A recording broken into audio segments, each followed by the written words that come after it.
سب سے پہلے تو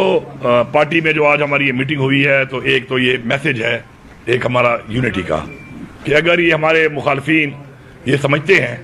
کہ کسی بھی طرح سے وہ کامیاب ہو گئے ہیں اپنی ان چالوں سے حرکتوں سے کہ وہ تحریک انصاف جو کہ ایک نظریے کا نام ہے، عمران خان نے ایک قوم کو ایک سوچ اور نظریہ دیا ہے، تو کوئی یہ سمجھتا ہے کہ اس کے اندر کوئی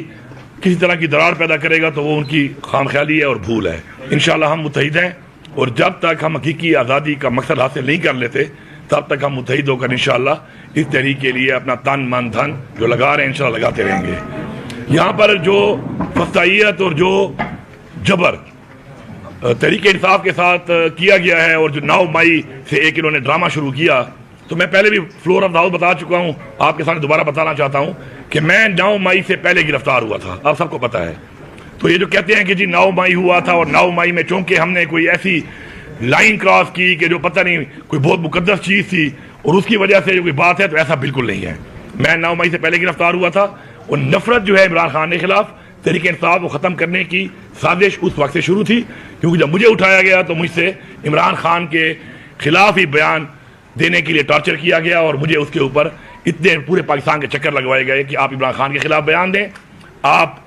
بشرا بیوی کے خلاف بیان دیں اور آپ تحریک انصاف کو چھوڑ کر اپنا اور کوئی راستہ اختیار کریں۔ تو مطلب 9 مئی سے پہلے یہ واردات شروع تھی اور یہ جو 9 مئی کا بہانہ ہے یہ صرف ایک ڈرامہ ہے اور عمران خان ایک نشانہ ہے اس کا، اس ڈرامے کا جو انہوں نے بنایا ہے۔ اب اس کے بعد انہوں نے جس طریقے سے آئین کو توڑا، ہمارا مینڈیٹ چوری کیا، اس سے پہلے آئین توڑا، الیکشن نہیں کرائے ٹائم پر جو ہم نے 2 حکومتیں اپنی توڑ دی تھی، اس کے بعد ہمارا مینڈیٹ چوری کرنے کے بعد ہماری ریزرو سیٹ تک بھی انہوں نے فیصلہ دیا ہے۔ تو میرے خیال ہے پاکستان کی سیاسی تاریخ کا یہ ایک بدعنوان دھبا ہے جو کہ اس پوری کی پوری ریاست اور اس کی اداروں پہ لگ چکا ہے، لیکن ان کو کوئی شرم نہیں آ رہی۔ 26ویں ترمیم جو ہے وہ بھی پاکستان کے جمہوریت کے اوپر، پاکستان کی عدلیہ پہ ایک ایسا حملہ کیا گیا ہے کہ جو پاکستان کی تاریخ میں یاد رکھا جائے گا جب تک انشاءاللہ دوبارہ ہماری حکومت نہیں آتی اور ہم اس کو ریورس نہیں کرتے۔ آپ کے سامنے پیکا ایکٹ اور یہ جتنا بھی کچھ ہو رہا ہے یہ ایک قوم کو غلام بنانے کی ایک سازش ہو رہی ہے، لیکن ہمارے آباء و اجداد نے اس پاکستان کو حاصل کرنے کے لیے اپنی جانی اور مالی قربانیاں دی ہیں۔ ہم کسی بھی طرح کسی بھی ادارے کو، کسی بھی شخص کو، کسی بھی پارٹی کو، کسی بھی حکومت کو، کسی بھی ریاست کو بالکل یہ اجازت نہ دیتے ہیں نہ دیں گے، اور اپنی ہماری جنگ بلکہ یہ جہاد جو ہے انشاءاللہ ہمارا شروع ہے۔ اب میں ایک تھوڑی سی بات کرتا ہوں، اس کے بعد باقی بھائی بات کر لیں گے، آپ کے سوال جواب بھی ہم لے لیں گے، کہ یہاں پر جو ایک بات چل رہی ہے ریگارڈنگ کہ جی یہ پختونخوا میں عمران خان کی جو حکومت ہے باقی حکومتیں انہوں نے چوری کر لی، جو ایک زور بازو پہ وہاں کے لوگوں نے، وہاں کے ممبران نے، امیدواروں نے زور بازو پہ چوری، وہاں پہ بھی ہوا ہے مینڈیٹ، لیکن انہوں نے اپنا ووٹ کا تحفظ کر لیا اور ایک حکومت بن گئی۔ تو اس کے اوپر آپ جس طریقے سے پہلے خان صاحب کی ایک چھوٹی سی بات کے اوپر کہ انہوں نے کہا کہ جی میری ملاقات کریں، اور خان صاحب کا جمہوری حق ہے، سیاسی حق ہے ان کا کہ وہ پارٹی کے ہیڈ ہیں، پارٹی کے لیڈر ہیں، پیٹرن ان چیف ہیں، پارٹی کے چیئرمین ہیں، وہ اگر ملاقات کرنا چاہ رہے ہیں بجٹ کے اوپر، جو پورے مطلب بجٹ ایک پروسیس ہے، پورے سال کا ایک ویژن ہوتا ہے، اپنا ویژن دینا چاہتے ہیں، تو انہوں نے ملاقات وہ چیز کو انہوں نے جان بوجھ کے اس طرف لے گئے کہ ملاقات نہ کروا کر یہ ایک سازش کرنے لگے تھے ہمارے خلاف۔ چونکہ میں وزیر اعلیٰ ہوں، میرے پاس بھی ادارے ہیں، تو میں یہ سازش بھانپ چکا تھا اور اس لیے میں نے سٹینڈ لیا اور خان سے ملاقات انہوں نے نہیں چھوڑی، لیکن الحمدللہ خان کی جو سوچ تھی وہ مجھے پتا تھی کہ خان نے مجھے کبھی بھی نہیں کہا تھا کہ اگر ملاقات نہیں کراتے تو حکومت بھی جانے دینا، ورنہ حکومت جانے کا اختیار تو خان کے پاس ہر وقت ہے، جو بھی اس کے پاس موجود ہے۔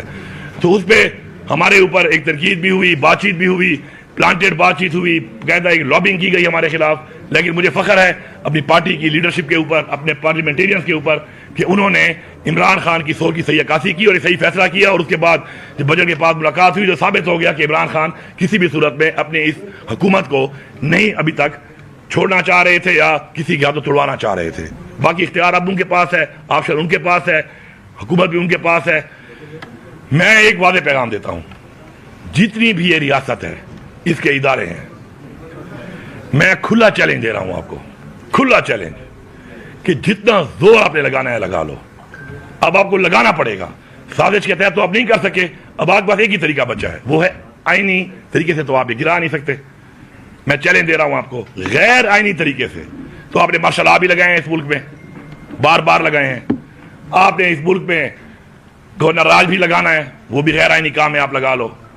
آپ کنوکشن کر کے ہمارے سارے بندوں کو جیلوں میں ڈال دو، یہ بھی غیر آئینی کام آپ کر لو، لیکن میں آپ کو چیلنج دے رہا ہوں اور پوری قوم اور پوری دنیا سن لے اس کو کہ تمہارے میں اگر زور ہے، میں تمہاری طاقت کو بھی چیلنج کرتا ہوں، تمہاری زور کو بھی چیلنج کرتا ہوں، تمام اداروں کو بھی چیلنج کرتا ہوں. وہ ریاست جس کو میں چیلنج کبھی بھی نہ کروں کیونکہ ریاست ماں ہوتی ہے، لیکن وہ ریاست جو ماں کے بجائے اب فروریت پہ اتری ہوئی ہے، میں اس ریاست کو پوری کو چیلنج کرتا ہوں کہ اگر تم لوگوں نے سیاسی طور پر عمران خان کی یہ امانت مجھ سے گروا لی یا آپ نے اس حکومت کو ٹابل کر کے دکھا دیا تو میں سیاست چھوڑ دوں گا. اب تکڑے ہو جاؤ، ساری پارٹیاں بھی تکڑی ہو جاؤ، سارے ادارے بھی تکڑے ہو جاؤ. ہمارے ماشاءاللہ ٹائم ٹیسٹڈ لوگ ہیں، ہمارے لوگوں نے قربانیاں دے کے یہاں تک پہنچے ہیں، ٹائم ٹیسٹڈ لوگ ہیں. یہ نہ بکنے والے ہیں، نہ جھکنے والے ہیں، نہ ڈرنے والے ہیں. یہ چیلنج اب قبول کرو، سازش کے بجائے اور غیر آئینی طریقے کے بجائے. چیلنج ہے آپ کو، آپ کی طاقت کو چیلنج ہے، آپ کی فرونیت کو چیلنج ہے کہ آپ یہ حکومت ٹاپل کر کے دکھاؤ. میں سیاست چھوڑ دوں گا، لیکن آپ یہ نہیں کر سکتے کیونکہ آپ کی اتنی اوقات نہیں ہے. اب میں یہ لفظ استعمال کر رہا ہوں آپ کے لیے، آپ کی اتنی اوقات نہیں ہے. آپ صرف سازش اور غیر آئینی کام کر سکتے ہو، سیاسی طور پہ آپ کی اوقات ہی نہیں ہے کہ آپ عمران خان کے لوگوں کو یا عمران خان کی حکومت گرا سکو. شکریہ جی.